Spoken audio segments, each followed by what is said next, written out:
मंडळी, कधी-कधी वरण बनवायचा कंटाळा येतो, नकोसं वाटतं. काही एकच असं करावं अशी इच्छा होते. शिवाय सकाळच्या घाई-गडबडीत काही वेगळं करून खावं असं देखील वाटतं. तर तोंडाला पाणी सुटेल अशी मी आज रेसिपी घेऊन आलेली आहे. यापुढे तुम्हाला भाजीची गरज देखील लागणार नाही. तर इथे मी पाव किलो शेवग्याच्या शेंगा साफ करून घेतलेल्या आहे. यानंतर स्वच्छ धुवून घ्यायच्या.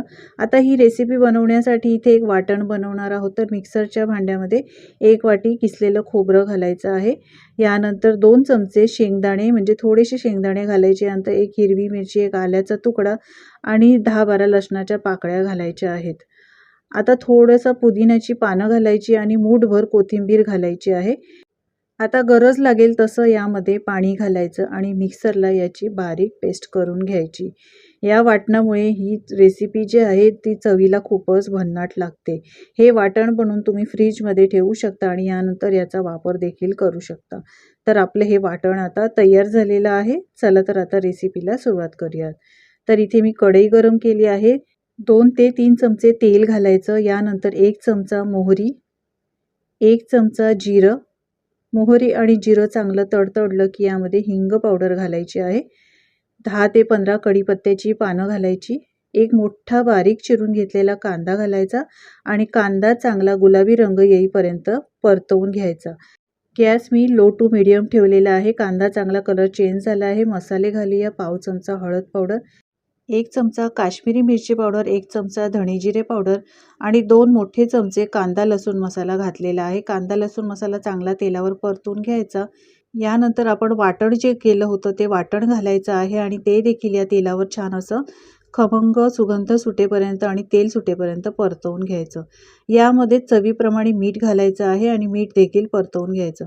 मसाल्याला चांगली तर्री आलेली आहे. आता शेवग्याच्या शेंगा यामध्ये घालायच्या आणि चांगल्या मसाल्याला कोट करून घ्यायच्या. अशा पद्धतीने व्यवस्थित मिक्स करून घेतल्यानंतर कोमट पाणी घालायचं. इथे मी तुम्हाला शेवग्याच्या शेंगाची झणझणीत आणि चमचमीत अशी आमटी बनवून दाखवत आहे. पाणी घातल्यानंतर चांगलं व्यवस्थित मिक्स करून घ्यायचं आहे. यामध्ये गरम पाणी घातल्यामुळे याला तर्री देखील खूप छान येते. पाण्याचा वापर तुम्हाला ही आमटी कशी हवी, पातळ घट्ट किती हवी त्याप्रमाणे करायची आहे. आता याला एक चांगली उकळी काढून घ्यायची आहे. त्यानंतर झाकण अर्धवट ठेवायचं आणि 3 ते 4 मिनिटं ही आमटी छान शिजवून घ्यायची. तर 3 ते 4 मिनिटं आमटी शिजवून घेतल्यानंतर मी गॅस पूर्णपणे बंद केलेला आहे. तुम्ही पाहू शकता गॅस बंद केल्यानंतर याला तर्री खूप चांगली आलेली आहे. भरपूर चिरलेली बारीक कोथिंबीर घालायची. तर मंडळी, तुम्हाला काही वेगळं खायची इच्छा असेल तर एकदा ही आमटी नक्की ट्राय करा. तुम्हाला यापुढे डाळीची गरज नाही, भाजीची गरज नाही. ही आमटी तुम्ही भाजीबरोबर, भाताबरोबर, भाकरीबरोबर खाऊ शकता. अप्रतिम चव लागते, खूपच चविष्ट लागते. बनवायला देखील खूप सोपी आहे. वाटण बनवून तुम्ही फ्रीजरमध्ये ठेवू शकता आणि सकाळच्या घाईगडबडीत तुम्ही अशा प्रकारे झटपट आमटी बनवू शकता. तर तोंडाला चव आणणारी अशी चमचमीत आणि झणझणीत शेवग्याच्या शेंगाची आमटी तुम्ही एकदा नक्की ट्राय करून बघा. रेसिपी आवडली असेल तर लाईक करा, शेअर करा आणि माझ्या चॅनलवर जर तुम्ही नवीन असाल तर चॅनलला सबस्क्राईब करायला अजिबात विसरू नका. पुन्हा भेटूया अशाच नवीन रेसिपीसोबत. धन्यवाद.